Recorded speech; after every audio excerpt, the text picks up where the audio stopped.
as I drink my pre-workout, I thought this would be a great time to kind of talk to you about how long I work out for. A lot of people ask me, you know, like, oh my God, are you spending hours in the gym? Like, so with bikini prep, yeah, you are in the gym a lot, but mainly anyone will tell you that the diet is the most important part. And it really is, because what you put in your body for the 23 hours out of the day versus the 1 hour you're working out makes a difference. So typically, on average, I work out about an hour each day, strength training. On leg days, I do about an hour to an hour and a half. This does not include any of my post-cardio. So when I do post-cardio, I'll lift for about an hour and do 20 minutes of steady state post-cardio on the Stairmaster. So it really kind of depends. Sometimes in there for an hour up to 2 hours. When I first started doing bikini shows, I was really only doing 30-minute sessions because I was so new. I just didn't know. I had a trainer at the gym who wasn't a competition coach or trainer. It was just like a regular trainer, and they were great, but I was only doing 30 minutes, and at the time, that's all I could handle. I was so new. I thought of going into the gym for 2 hours was intimidating and very unpleasant. Now that I've been doing this for a little bit, I love going to the gym. That's where I get to release some stress. I get to just zone out and just like lift some really heavy shit. So now going into the gym for about an hour to 2 hours doesn't feel like a chore. When I'm doing cardio, it still feels like a chore. So you kind of have to listen to your body, see where you're at. Okay, let's finish this pre-workout. Let's hit the gym. Let's do legs. To start off today's workout, we're going to do single leg deadlifts. Normally I would use a bar with weights on it, but this gym that I was at was very limited, so I used a cable machine. With this, it really depends on when you feel the stretch in your hamstring. That is how far you go. Once you feel that stretch, you're going to fire up your hips and you're going to squeeze your glutes at the top. So depending on your flexibility, you might be going a little bit lower than other people. So I really just try to focus to really feel the stretch and the tension in my hamstring. So I'm going to do single leg, so I'll do 12 each leg, and then to superset it, I just did both legs at the same time, another 12 just to kind of burn it out.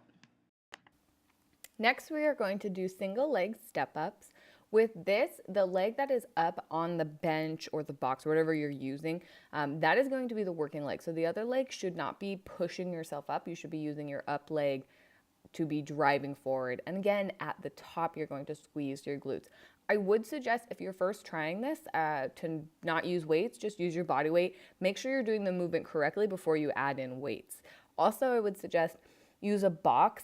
I feel with the bench, my ankle is really trying to work for stability, and I didn't like necessarily the afraidness of I might fall off this bench. So if you have a box at your gym, I would start with that. They have different levels on height, and so start with a lower one. It's really important you're just getting the movement, because when you're coming up, you're using your leg to pull yourself up, push your hips forward, and squeeze at the top. Then I moved into sit-down stand-ups.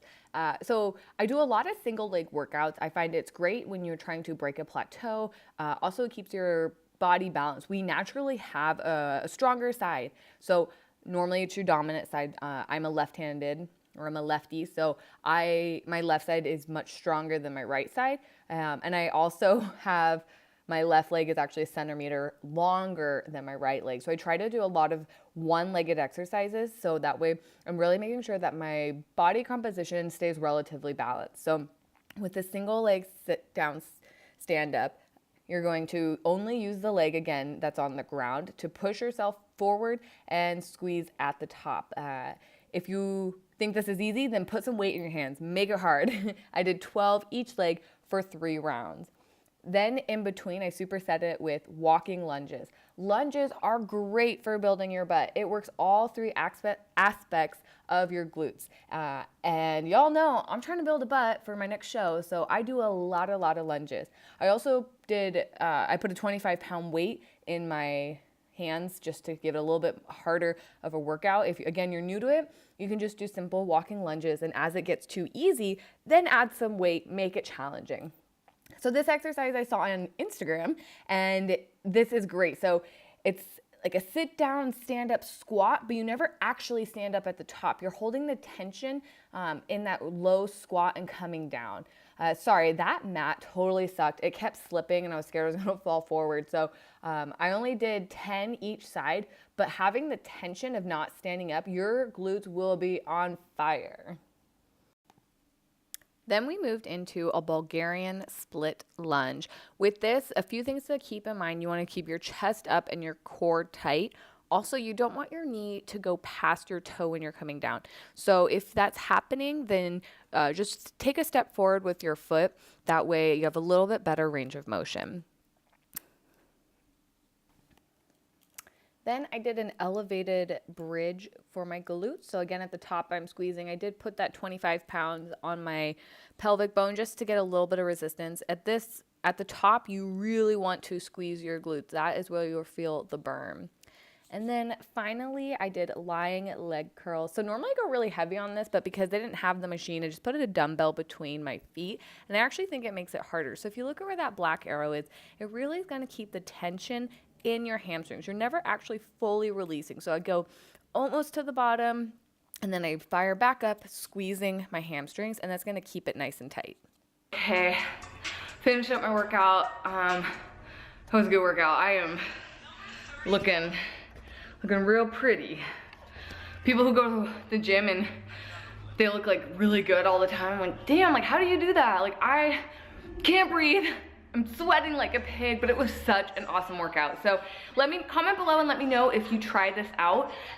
Be sure to like this video and subscribe to my channel, and I will see you next week.